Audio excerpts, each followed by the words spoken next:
ሌላችን ገና ድል ያደርጋል እግዚአብሔር ቃል ገና ዓለምን ይዞራል አራቱም ማዕዘን ይደረሳል ሁሉን ይለውጣል ያሸንፋል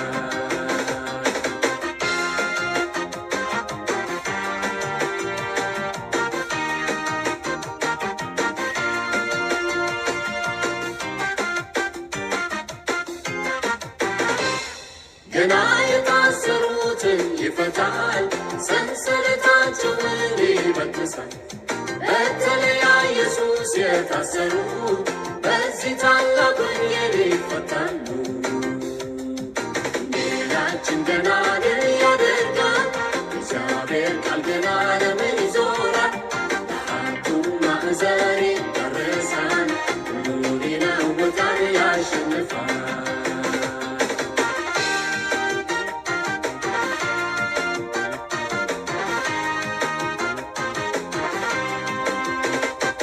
ገና ያዘኑትም ይጽናናሉ ለቅሷቸውን ትተው ይስቃሉ በዚህ ታላቅ ወንጌል ተደስተው ክብርን ይሰጣሉ ለከበረው ጌታችን ገና ድል ያደርጋል እግዚአብሔር ቃል ገና ዓለምን ይዞራል አራቱም ማዕዘን ይደረሳል ሁሉን ይለውጣል ያሸንፋል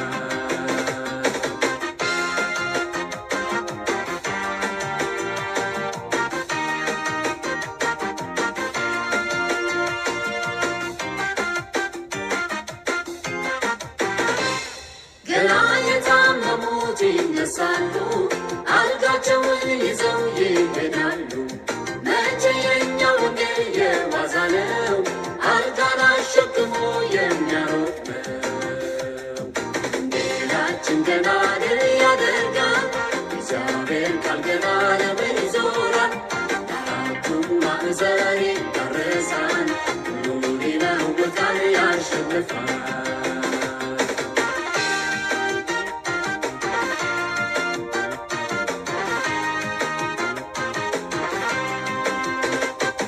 ገና ወንጌላችን ይደረሳል ለዓለማችን ሰላምን ይሰጣል ጦሩን ግርግሩንም ይሽራል የሰላሙ ወንጌል ብቻ ይነግሣል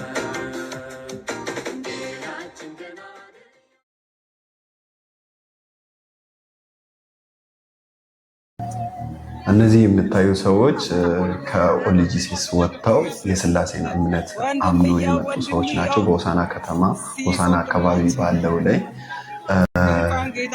የስላሴን እምነት ተቀብሎ በአብ በወልድ በመንፈስ ቅዱስ እየተጠመቁ ያሉ ሰዎች ናቸው።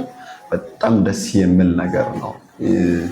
ከዚህ እምነት ሰዎች ማውጣት በጣም ደስ የሚያሰኝ ነገር ነው እና ይሄ የአረንጓዴ መጽሐፍ በጣም ተጽዕኖ እየፈጠረ ነው።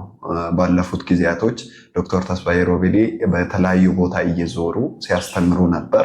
መጽሐፍቶቹንም እነዚህ መጽሐፍቶች ሲያከፋፍሉ ነበር እና ይሄ እንትን ፍሬ እነዚህ የመጽሐፍቶች የማስተማሩ ዘር አሁን እየበቀለ ነው። አሁን ማየት ጀምረናል።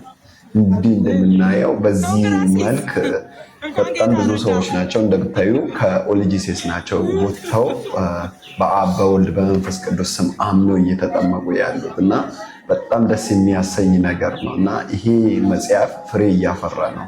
የተስፋዬ ጉልበት መና አልቀረም። እየሰሩትን እያጨዱ ነው እና በጣም ደስ የሚያሰኝ ነገር ነው እና ይህንን መጽሐፍ በህብረት እንድታጠኑ እንላቸዋለን። በተለያየ ቦታ ተሰብስባችሁ መጽሐፉን እንድታጠኑ ግሩፕ እንድትጀምሩ እንላለን። ጀምሩ። በጣም ደስ የሚል ነገር ነው። ታንኪዩ። ሰንሰለታቸውን ይበጥሳል በተለያ ኢየሱስ የታሰሩ በዚህ ታላቅ ወንጌል ይፈታሉ ጌታችን ገና